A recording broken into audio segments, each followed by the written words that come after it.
என் பெட்ரூமுக்கு அவன் வந்துட்டான்னா, என்னுடைய வாசலுக்கு அவன் உள்ளே வந்து உட்காந்தான்னா, இது என்னுடைய இடம்னு சொன்னான்னா, இன்னைக்கு புதிதாக இன்னொரு மதத்தை சார்ந்தவர்கள் இதை பிரச்சனை ஆரம்பிக்கிறாங்க. இந்த சிக்கந்தருங்கிறவர் என்ன பெரிய தியாகியா, பெரிய ஞானியா?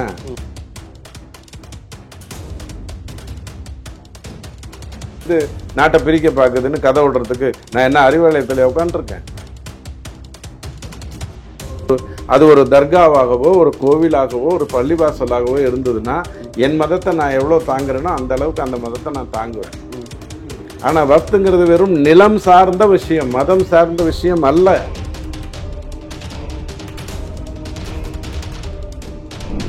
வணக்கம் சார். வணக்கம். திருப்பரங்குன்றத்தில் நிலவக்கூடிய இந்த கலவரத்துக்கான காரணங்கள் என்னவாக சார் இருக்கிறது? கலவரம் இருக்கிற மாதிரியே சேகர் பாபு சொல்லலை. யாருமே திருப்பரங்குன்றத்துக்கு வரல, எங்கேயுமே எழுச்சி இல்லை, முருகரை யாருமே கவலைப்படலை, நாங்கள் தான் காப்பாற்றிக்கிட்டு இருக்கோம் அப்படின்னு தான் சொல்கிறாரு. ஸோ கலவரம்னு எங்கேயாவது போட்டாங்களான்னு எனக்கு தெரியல. போராட்ட களமாக இருக்குது. அதாவதுங்க, அடிப்படையில் ஒரு விஷயம் 1931 பிரிட்டிஷ் காலத்திலேயே இந்த சிக்கந்தர் யாருங்கிறத பற்றி ஒரு தெளிவு இருக்குது. சிக்கந்தர் அப்படிங்கிறவர் அந்த மலைக்கு போகிறாரு, அந்த கோவிலை உடைக்கணும்னு போகிறாரு. அந்த ஊர் மக்கள் அவரை வந்து அடித்து ஒரு வழி பண்ணிடுறாங்க. அவர் வந்து இறந்து போயிடுறாரு. அந்த இடத்த அவங்க தர்காவாக மாற்றினாங்கங்கிற மாதிரி ஒரு கதை இருக்குது. கோர்ட்டு வந்து ப்ரிவி கவுன்சில் ஏற்கனவே இது வந்து முருகருடைய மலைதான்னு சொல்லியாச்சு. எனக்கு 3 ஜெனரேஷன் முன்னாடி, உங்களுக்கு 4 ஜெனரேஷன் முன்னாடியே அறுபடை வீடில் திருப்பரங்குன்றம்ங்கிறது ஒரு முக்கியமான ஸ்தலம்னு சொல்லியாச்சு. இவ்வளவு தான் இதில் இருக்கிற பிரச்சனை. அங்கே மக்கள் சமூகமாக வாழறாங்க, இருந்துட்டு போட்டோம். என்னுடைய காலனியில் கூட தான் எல்லாரும் சமூகமாக வாழ்கிறாங்க. என் பெட்ரூமுக்கு அவன் வந்துட்டான்னா, என்னுடைய வாசலுக்கு அவன் உள்ளே வந்து உட்காந்தான்னா, இது என்னுடைய இடம்னு சொன்னான்னா, அந்த இடத்துல தானே பிரச்சனை வரும். சுமூகமாக தானே வாழ போகிறோம், வேற இடத்துக்கு வாழ போகிறோம். ஆனால் பார்க்காம இது ஒரு நிலப்பரப்பு, ஒரு மலைன்றது இல்லை. நான் ஒரு உதாரணத்துக்காக தான் சொன்னேன். உடனே நான் வாசல்னே சொல்லிட்டேன். வாசலில் வந்து உட்கார்ந்தாலே ஏன்ப்பா உட்காந்துருக்கீங்கன்னு தான் நான் கேட்கணும். நானும் நீங்களும் மாமா மச்சானா பழகிறோம், அதனால் வாசலில் உட்காடுறேன் அப்படின்னா நான் விட்டுருவேனா அப்படிங்கிறது முதல் கேள்வி. எதுக்கு இதுக்கு நான் வந்தேன் அப்படின்னா, இவர் நம்ம நவாஸ்கனி வந்து அங்கே போகிறாரு, எதுக்கோ போகிறாரு. அவர் பிரியாணி சாப்பிட போயிருந்துருக்கலாம், அல்லது எதுக்கோ போயிருந்துருக்கலாம், அல்லது போகிற வழியில் இங்கே இறங்கியிருக்கலாம். அவர்கிட்ட ஒருத்தர் கேட்குறாங்க, இது வஃப்து பாரியத்தினுடையதா அப்படின்னு கேட்டால் ஆமாங்கிறார். அங்கே தான் இந்த பிரச்சனையே திரும்ப ஒரு பூதாகரமான ஒரு விஷயமா மாறுது. இது வஃப்து ப்ராப்பர்ட்டின்னு நீங்கள் பேசுவீங்க அப்படின்னு சொன்னால் இதை முதல்ல நான் அட்டன் பண்ணணும். ஏன்னா இது என்னுடைய அறுபடை வீடில் ஒன்று, அவ்வளோதானே. ஒரு 1.5 லட்சமோ 2 லட்சம் ஏக்கரோ வைத்து கொண்டிருந்த வஃப்து வாரியம் திடீர்னு நரசிம்மராவ் காலத்துலேயும் மன்மோகன் சிங் காலத்துலேயும் அதை 8.5 லட்சம் ஏக்கராக மாற்றுது. அதுலேருந்து வெறும் 200 கோடி ரூபாய் தான் வருமானமாக வருதா கணக்கு காட்டுது அப்படின்னு சொன்னால் அதை நான் பார்க்கணும். இதுதானே இஷ்யூ. இப்போ திருப்பரங்குன்றத்தில் பொறுத்த வரைக்கும் நீங்கள் வந்து அது வஃப்தனுடைய இது இந்த இடத்துல இருக்கும் அப்படின்னு நான் வந்து இந்த இடத்துல ஆடு மாடெல்லாம் வெட்டுவேன் அப்படின்னு சொன்னால், அங்கே தான் உங்களுக்கு ரைட்டர் பிரபாகர் என்ன கேட்குறாருன்னா, மசூதின்னு சொன்னால் அந்த இடத்துல துர்நாற்றம் இருக்கக்கூடாதுன்னு குரான் சொல்லுது. துர்நாற்றம் அப்படிங்கிறது வெங்காயம் பூண்டே துர்நாற்றம்னு குரான் சொல்லுது, தெளிவா சொல்றாரு. அப்ப அந்த இடத்துல எப்படி நீ மாமிசம் தயார் பண்ணியிருப்ப? வெங்காயம் பூண்டே சாப்பிட்டுட்டு வர முடியாதுன்ற இடத்துல நீ எப்படி பண்ணியிருப்ப அப்படிங்கிற கேள்வியை முன்வைக்கிறோம். நீ எத்தையோ பண்ணிட்டுப்போ, அதை பற்றி எங்களுக்கு கவலை இல்லை. இந்த மலை இது முருகருடைய மலை. இது வந்து பிரிட்டிஷ் காலத்திலேயே தீர்ப்பான ஒரு விஷயம். பிரிட்டிஷ்காரன் கொடுக்குற தீர்ப்புலாம் எனக்கு முக்கியம் இல்லை, ஆனால் பிரிட்டிஷ் காலத்திலேயே இது தீர்ப்பான ஒரு விஷயம். அப்போ அந்த இடத்துல நீங்கள் வந்து தப்பு பண்ண நினைக்கிறீங்க அப்படின்னு சொன்னால் நான் அந்த இடத்துக்கு வரணும்னு நினைக்கும் போது பல இடங்களில் அந்த கோபத்தோடு இருக்காங்க. ஏன்னா முருகருங்கிறது வந்து வெறும் தமிழ் கடவுள் மட்டும் இல்லை, அந்த தமிழ்நாட்டுக்கே ஒரு உரிதான ஒரு கடவுள். அவர் வராருன்னு சொல்கிறாங்க. அனுமதி கொடுத்துருச்சு, போராட்டத்துக்கான அனுமதி கொடுத்துருச்சுன்னு உடனே எல்லாரும் ஓடி வர்றாங்க. இது ஒன்றும் புதுசு இல்லை. தூத்துக்குடியில் அப்படி தான் நடந்தது. 100 பேர் நடந்து போவாங்கன்னு தான் கதை விட்டீங்க. திடீர்னு பார்த்தா 5000 பேர் வந்துட்டாங்க. எதுக்கு வந்தாங்கன்னே தெரியாது, யார் அங்கே எப்படி கூட்டிகிட்டு வந்தாங்கன்னு தெரியாது. அங்கே ஒரு துப்பாக்கி சூடு நடந்தது. ஆனால் இங்கே இவர் நம்ம பொன்மாணிக்கவேல் வந்து தெள்ள தெளிவாக கூப்பிடுறாரு, ஐயா இங்கே தப்பு பண்ணுறாங்க, இந்த இடத்துக்கு நம்ம கூடுவோங்கிறாரு. இந்து முன்னணி அந்த இடத்துக்கு வாங்க அப்படிங்குது. அதுக்கப்புறமும் மக்கள் வரலன்னா 65% இந்துக்கள் இன்றைக்கும் இந்துக்களாக தானே வாழறாங்க, இந்தியர்களாக தானே வாழறாங்க. பாரம்பரியம் கலாச்சாரத்தை மீறி இல்லாமல் தானே வாழ்கிறாங்க. ஒரு 35% இந்துக்கு தான் எதுவுமே தெரியாது. இந்த நாட்டினுடைய மாட்சிமை தெரியாது, பாரம்பரியம் தெரியாது, கலாச்சாரம் தெரியாது, எதுக்கு வாழ்றோம்னு கூட தெரியாது. அப்பனா புருஷனா அண்ணனா சகோதரியா வாழ்ந்துட்டு செத்து போயிட்டு இருக்காங்க. ஸோ அந்த 65க்கு கோபம் வரும்போது அங்கே வரத்தான் செய்யும். அங்கே கலவரம் எங்கேருந்து வந்தது? இந்த இடம் என்னுடையது, இந்த இடத்த நீங்க வர்றீங்கன்னு சொன்னா, கோர்ட்டுக்கு நீங்க போனீங்கன்னு வச்சுக்கோங்க, சுப்ரீம் கோர்ட்டுக்கோ அல்லது ஹைகோர்ட்டுக்கோ போறீங்கன்னா 3 சென்ட் இடம், 3 கால் அடி, 3 அடி இடம் உனக்கா எனக்கான்னு கேசஸ் நடந்துகிட்டு இருக்கும். நிச்சயமா. அப்போ என்னுடைய முருகனை நீங்க அதுவும் அறுபடை வீட்டில் ஒன்றை அதை வந்து வக்ஃப் வாரியத்தினுடைய சொத்துன்னு சொல்ல துணிவீங்கன்னாலே அதை பேசுறதுங்கிறது நியாயமான விஷயம் தானே. நிச்சயமா. ஆனா வந்து அவங்க பல ஆண்டுகளுக்கு முன்னாடியே வந்து இந்த மாதிரி பிரிச்சு கொடுத்துட்டாங்க இல்லையா? யாரு? கோயிலுக்கு வந்து இந்த இடம் வந்து முஸ்லிம்களுக்கு பிரச்சனை இல்லாம பிரிச்சு அந்த மக்கள் அங்க இருக்கிறவங்க யார் பிரிச்சு கொடுத்தாங்க? இது வரைக்கும் என்ன குற்றச்சாட்டு வைக்கிறாங்க? யார் பிரிச்சு கொடுத்தாங்க? அதான் அரசாங்கம் தான் சொல்றேன். எங்க அது ப்ரூஃப் தான் சொல்றாங்க. எந்த ப்ரூஃப்? எல்லாருமே சொல்றது என்னன்னா, நவாஸ்கடி அவர்கள் எல்லாருமே சொல்றது என்னன்னா, இத்தனை நாள் இங்க பிரச்சனை இல்ல, பூர்வீக மக்கள் என்ன கருத்து முன்வைக்கிறாங்க, இந்த மாதிரி வந்துட்டு எங்களுக்கு பிரச்சனை இல்ல, புதுதா வந்தவங்க தான் இந்த பிரச்சனையை உண்டாக்குறாங்க. நீங்க ஒரு கருத்து சொன்னீங்க, பிரிச்சு கொடுத்தாங்கன்னு சொன்னீங்க. பிரிச்சு கொடுக்கறதுன்னா உயில் தானே எழுதுவாங்க, பட்டா தானே எழுதுவாங்க. இந்த பட்டா உன்னோடது, இந்த பட்டா என்னோட. எங்க தாத்தா எங்க அப்பா வந்து என்னுடைய 3 சகோதரர்களுக்கும் பிரிச்சு கொடுத்தாருன்னா எப்படி பிரிச்சு கொடுப்பாரு? இது உனக்கு, இது உனக்கு, இது உனக்கு. நீங்க ஏதோ விவேக்கும் சுமனும் உட்கார்ந்து பிரிவே இல்ல இவங்களா, அவங்க எப்படி அப்ப அதை உருவாச்சு சார்? ஐயா அப்படி பார்த்தா நம்ம கூட்டமா தான் வாழ்ந்துட்டு இருந்தோம் 1000 வருஷத்துக்கு முன்னாடி. எந்த பிரிவினையும் இல்ல, நிம்மதியா இருந்தோம். இன்னைக்கு தமிழ்நாட்டுக்குள்ள ஒரு கேரளாக்காரர் வர்றாருன்னா இந்த தமிழ்நாடு என்னோடது இல்லைன்னு அவர் நினைக்கக்கூடிய சூழ்நிலைகளை ஏற்படுத்தினது யாரு? அல்லது கேரளால போய் ஒரு தமிழ்நாட்டுக்காரன் போறான் அப்படின்னு சொன்னா இந்த இடம் என்னோடது இல்லை அப்படின்ற ஒரு சூழ்நிலை ஏற்படுத்தியது யாரு? கூட்டமா தானே வாழ்ந்தோம். இஸ்லாத்தவன் இருந்தா, கிறிஸ்துவர் இருந்தா, இந்துக்கள் இருந்தா, இந்தியர்கள் இருந்தாங்க. அப்படித்தானே வாழ்ந்தோம். குலதெய்வம்னு ஒண்ணு இருந்தது. அந்த குலதெய்வத்துக்கு இஸ்லாத்தவர்கள் வருவாங்க, கிறிஸ்துவர்கள் வருவாங்க. அப்படித்தானே நம்ம வாழ்ந்தோம். பிரிச்ச வேலையெல்லாம் பண்ணது பிரிட்டிஷ்காரன் தானே. இருக்குது இப்போ அதே மாதிரி. நீங்க நான் கேட்ட கேள்விக்கு வரல. எந்த டாக்குமெண்ட் படி பிரித்து கொடுத்தாங்கிறது தானே கேள்வி. இப்ப நானும் நீங்களும் ஒரு இடத்த ஆக்கிரமிச்சுட்டு நீ அந்த பக்கத்துல வச்சுக்கோ, நான் இந்த பக்கத்துல வச்சுக்கிறேன்னு சொன்னா அது பிரித்து கொடுத்ததா வராது. இந்த மலை முருகருடைய மலைன்னு சொல்லியிருக்கிறது பிரிவி கவுன்சில் 1933 பிரிட்டிஷர். அதுக்கப்புறம் யார் வந்து இதை வந்து பிரிச்சு கொடுத்தாங்க அதை சொல்லுங்க. சரி, இந்த சிக்கந்தருங்கிறவரை பத்தி நீங்க கோரிப்பாளையத்துல ஒரு கதை விட்டுட்டு இருக்கீங்களே தமிழ்நாடு டூரிசம்ல இருந்து. இந்த சிக்கந்தருங்கிறவர் என்ன பெரிய தியாகியா, பெரிய ஞானியா, சித்தரா? ஒண்ணுமே கிடையாது. அவர் எங்க இருந்து வந்தாரு, ஏன் செத்தாரு? அவர் அங்கதான் போயிடுச்சிங்களா இல்ல கோரிப்பாளையத்துல போயிடுச்சிங்களா? இதெல்லாம் எனக்கு தேவையில்லாத விஷயம். என் மலை என்னோடது அப்படின்னு சொல்லும் போது இந்தியனா தான் நான் பேசுறேன், இந்துவா பேசல. அதை முதல்ல புரிஞ்சுக்கோங்க. நாளைக்கு எல்லா கோவில் இருக்கிற இடத்துலயும் ஒரு சர்ச் வர்றதோ, எல்லா மலைகளிலும் ஒரு ஏதோ ஒரு பள்ளிவாசலோ அல்லது தர்காவோ இருக்கிறதுங்கிறது இயல்பாக நடந்து கொண்டிருந்த ஒண்ணுதான். சொந்தம் கொண்டாடும் போது வரும்போதுதான் பிரச்சனை வருது. இப்ப அது வக்ஃப் வாரியத்துக்கு கீழே வருதுன்னு சொன்னதுதான் பிரச்சனையாகவே இருக்கிறா. சொன்னது யாரு? நவாஸ்கனிக்கும் வக்ஃப் வாரியத்துக்கும் சம்பந்தம் இல்லையா? ஆனா அது வந்து அது சொல்றதுக்கு முன்னாடியும் அது அதே இடத்துல தான் இருந்துச்சு. ஆனா அந்த பிரச்சனைகள் இல்லையாங்க. பாருங்க, நானும் நீங்களும் ஒரு இடத்துல இருக்கோம்.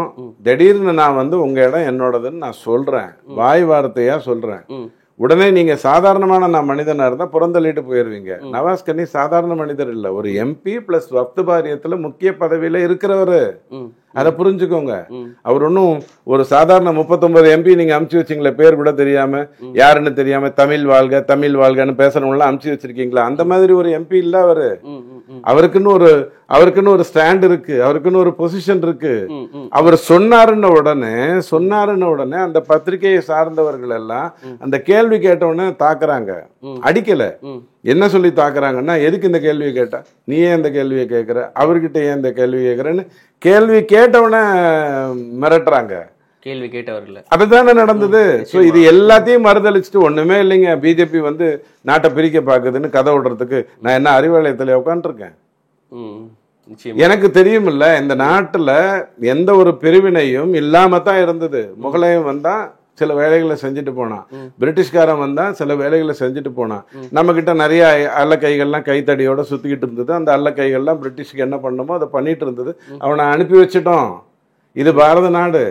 இந்த நாட்டுல எது யாருக்கு சொந்தம்ங்கிறது வந்து தஸ்தாவேஜுகளை பார்த்து விட்டு தான், தரவுகளை பார்த்து விட்டு தான் பேசணுமே ஒழிய போற போக்குல பண்ணக்கூடாது. வஃப்து ஒரு கிராமத்தை என்னோடதுன்னு சொல்லிச்சு.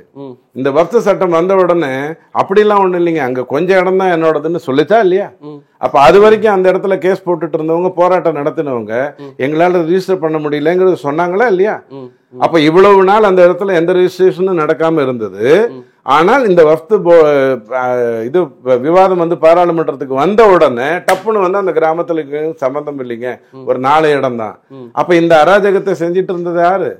வஃப்துங்கிறது இஸ்லாத் சம்பந்தப்பட்ட ஒரு விஷயம் இல்ல. தயவு செஞ்சு புரிஞ்சுக்கோங்க. இஸ்லாத் அதாவது அது ஒரு தர்காவாகவோ ஒரு கோவிலாகவோ ஒரு பள்ளிவாசலாகவோ இருந்ததுன்னா என் மதத்தை நான் எவ்வளவு தாங்குறேனோ அந்த அளவுக்கு அந்த மதத்தை நான் தாங்குவேன்.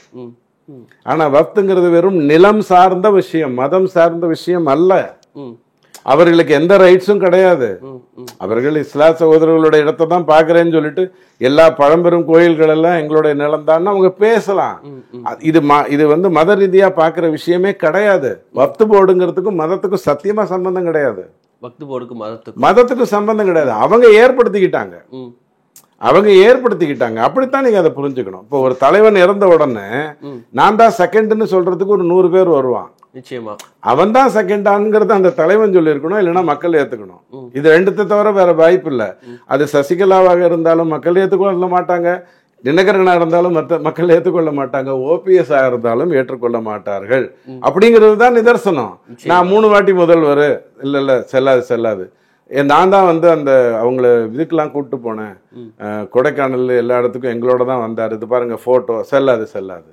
நான் தான் அந்த வீட்லயே இருந்தேன், நான் தான் எல்லா அப்பாயின்மெண்ட்டையும் பார்த்துட்டு இருந்தேன், செல்லாது. இவ்வளவுதான் தொண்டன் சொல்லுவான் அதிமுகவை பொறுத்த வரைக்கும். அப்படித்தான் நீங்க அதை பார்க்கணும். புரியுது. இப்போ என்னன்னா வந்து நம்ம தமிழ்நாடு 2 பக்கமா பிரிச்சு பார்த்தோம்னா, இப்போ வந்து டிஎம்கே, ஏடிஎம்கே, இப்போ புதுசா விஜய் அவர்கள் கட்சியா இருந்தா டிவிகே, இந்த மாதிரி விசிகே மாதிரி நிறைய கட்சிகள் இருக்குது. இப்போ என்னன்னா பிஜேபி வந்து ஒரு தனி கட்சியா, அதாவது ஒரு எதிரி மாதிரி தானே எல்லாருமே பாக்குறாங்க. ஏன் பாக்குறாங்க? அதான் கேக்குறேன், ஏன் பாக்குறாங்க? 3 உதாரணம் சொல்றேன் கொச்சப்படுத்தாம. அந்த காலனிக்கு புதுசா ஒரு பொண்ணு வந்துருச்சு, எல்லாருடைய கண்ணும் அந்த பொண்ணு மேல போகும். ஏதாவது ஒரு விதத்தில் அந்த பொண்ணை அடையணுங்கிற எண்ணம் அங்கே இருக்கக்கூடிய நாசக்காரர்கள், வேஷக்காரர்கள், கதை விடுறவ எல்லா இளைஞர்களுக்கும் வரும். அப்போ அந்த பொண்ணை பாதுகாக்க வேண்டிய அவசியம் யாருக்கு வரும்? முதல்ல அந்த பெண்ணை பெற்றவனுக்கு அல்லது அவங்களோட பக்கத்தில் இருக்கக்கூடிய அந்த அசோசியேஷனுக்கு. இப்படித்தான் பிஜேபிங்கிறது ஒரு மாநிலத்துக்குள்ளே வந்ததுன்னா, பிஜேபி மத்தியில் 3வது முறையாக ஆட்சி செய்து கொண்டிருக்கு. ஏற்கனவே கிட்டத்தட்ட 5 மாநிலத்தில் 27 வருடம், 23 வருடம், 15 வருடம், 10 வருடம், அடுத்தடுத்து அப்படின்னு 18 மாநிலங்கள்ல ஆட்சி செய்துட்டு இருக்கு. இங்க உள்ள வர என்ன இருக்கிறவங்களுக்கெல்லாம் கதிகலங்கத்தான் செய்யும். பங்காளிகள் தான் இவங்கெல்லாம், திமுகவும் அதிமுகவும். சும்மா கதை விடலாம். எம்ஜிஆரோட முடிஞ்சது, ஜெயலலிதா அம்மாவோட முடிஞ்சது இந்த திமுகங்கிறது வந்து எதிருங்கிறது. ஆனால் இன்னைக்கும் ஒரு அதிமுக தொண்டனுக்கு திமுக தீய சக்தியா தான் தெரியும். அதுல எந்த மாற்று கருத்தும் இல்லை. ஆனா இவங்க பங்காளிகள் தான், இவங்க ஒன்னாதான் சேருவாங்க. பாமகவும் ராமதாஸ் வந்து சேர்ந்துப்பாரு. அன்புமணிக்கு கொஞ்சம் புத்திசாலித்தனம் உண்டு, அதனால அவர் வந்து வேற விதமா அதை அணுகுவாரு. ஆனா இவர் அப்படி இல்லை, நம்ம இங்கதான் போகணும்னு சொல்லுவாங்க. எல்லாருமே இங்கதான் பண்ணுவாங்க. தாவேகா விஜய் கூட பேசிக்கிட்டு இருக்காங்க, முதலமைச்சர் யார் பதவிக்கு யாருக்கு வரணும் அப்படின்லாம் அவரும் சொல்லுவாரு. அவர் சொல்லனா ஐயநாதன் வந்து வெளில சொல்லிடுவாரு, என்கிட்ட பேசினாருங்க, பேச்சுவார்த்தை நடந்துட்டு இருக்குங்க அப்படின்னு இவருக்கு மரியாதை பண்ணதுக்கு அப்புறம் இவர் வந்து சொல்லுவார். இப்படி இவங்க எல்லாருமே பிஜேபிக்கு எதிராக நிற்பது அப்படிங்கிறது வந்து எதுக்காகன்னா தங்களை தற்காத்துக் கொள்ள. ஏன்னா பிஜேபி உள்ள வந்துருச்சுன்னா இந்த நோட்டு கொடுத்து ஓட்டு வாங்குற விஷயம் எல்லாம் முடிஞ்சு போயிடும். இந்த மாநில உணர்வு, மொழி உணர்வுங்கிறதெல்லாம் தூண்டி விட்டு ஓட்டு வாங்குறதுங்கிறது முடிஞ்சு போயிடும். அது இயல்பாக இருக்கும். ஏன்னா புதிய கல்வித் தொகையில கூட, கொள்கையில கூட தாய்மொழியில படிக்கணும்னு தான் பிஜேபி சொல்லுச்சு. இதுக்கு முன்னாடி யாருமே அதை சொல்லல. இந்த பாரத பிரதமர் தான் அதை சொன்னாரு. இதுக்கு முன்னாடி எந்த அரசும் அப்படி சொல்லல, தாய்மொழியில் தான் படிக்கணும்னு சொல்லல. அப்போ இவங்க உள்ள வந்துட்டா நான் முடிஞ்சிட்டேன்னு தெரிஞ்சிச்சுன்னா அந்த தவறுகள் செய்யத்தான் செய்வாங்க, எதிரியா பார்க்கத்தான் செய்வாங்க. ஒரு உதாரணத்துக்கு சொல்றேன், விஜயகாந்த்னு ஒருத்தர் வராரு, அவர் உங்களை மாதிரியே நடிக்கிறாரு அப்படின்னு ரஜினி கிட்ட போய் சொன்னீங்கன்னா, அப்படியா, அவரை வந்து இன்னும் என்கரேஜ் பண்ணுங்க நிறைய, ஏன்னா இவர் ரிஜெக்ட் பண்ற படங்கள் 100 இருக்கும், அதையெல்லாம் அவரை பண்ண விடுங்கன்னு ரஜினி சொல்லுவாரு. ஆனா கமல் கிட்ட போய் மாதவன் ஒருத்தர் வந்திருக்காரு, அவர் காதல் மன்னன்கிறாரு அப்படின்னா அவர் ஏதாவது முடிச்சு விடுறதுக்கு ஏதாவது வழி இருக்குமான்னு பாருங்க அப்படின்னு தான் சொல்லுவாங்க. இது இயல்பு. ஒரு போட்டி வருது அப்படின்னு சொன்னா அந்த போட்டியை தவிர்க்கிறதுங்கிறது இயல்பான ஒரு விஷயம் தானே. நிச்சயமா நீங்க வந்து ஆனா போட்டியா சொல்றீங்க, ஆனா ரிசல்ட்ஸ் அப்படி இல்லையே, உங்க பக்கம் எந்த விதமான ஒரு ரிசல்ட்ஸும் ஒழுங்கா இல்லையே தமிழ்நாட்டை பொறுத்த வரைக்கும். ஆங்கில வைத்தியம் நீங்க சாப்பிட்ட உடனே பெயின் போயிடும், 4 நாள் கழிச்சு திருப்பி வரும். சித்த வைத்தியத்துக்கு கொஞ்சம் டைம் பிடிக்கும், அதுக்கப்புறம் அந்த பிரச்சனையே இருக்காது.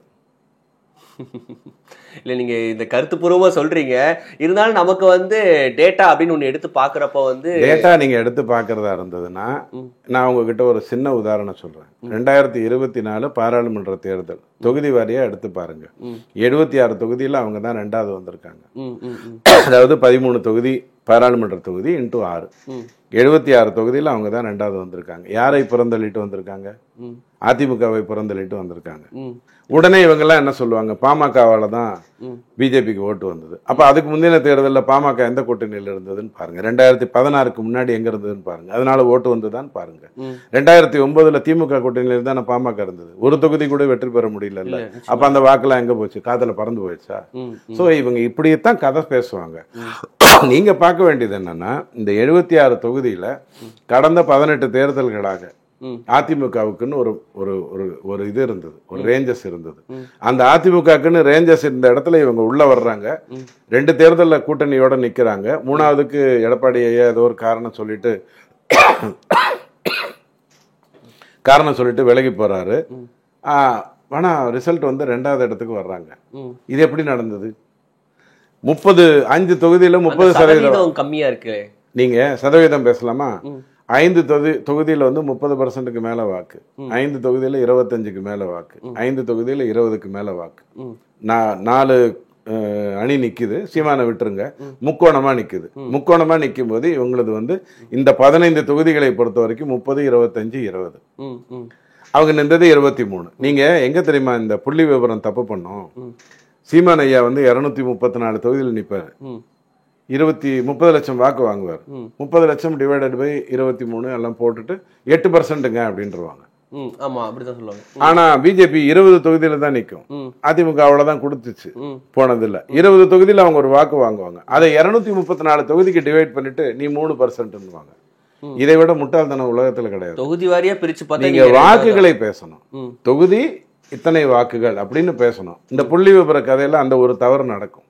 ஒண்ணும் வேண்டாம், நீங்க 98 மார்க் வாங்கியிருக்கீங்க, இப்ப 98. நான் 30 மார்க் வாங்கினேன், இப்ப 40. எனக்கு என்ன சொல்லுவாங்க? 25% வளர்ச்சியில் ரவி தூள் கிளப்பினார், 0.2% தான் இவர் தூள் கிளப்பினாருன்னு. நீங்க போய் தற்கொலை பண்ணிப்பீங்களா? 98லேருந்து 98 வாங்குறதுங்கிறது எவ்வளவு கஷ்டம்ங்கிறது உங்களுக்கு தான் தெரியும். 30ல் இருக்கிறவன் மச்சத்துல கூட 40 வாங்கிட்டு போயிடலாம். ஆக இந்த புள்ளி விவரம் பார்க்கும்போது கொஞ்சம் அந்த புள்ளிகளை பார்க்கணும். புள்ளிகள் அப்படின்னு சொல்றது வந்து வாக்கை பார்க்காம பேசக்கூடாது. Okay sir. சரி, உங்க நேரத்தை செலவிட்டு இவ்வளவு நேரம் பேசியதுக்கு முக்கிய நன்றி சார்.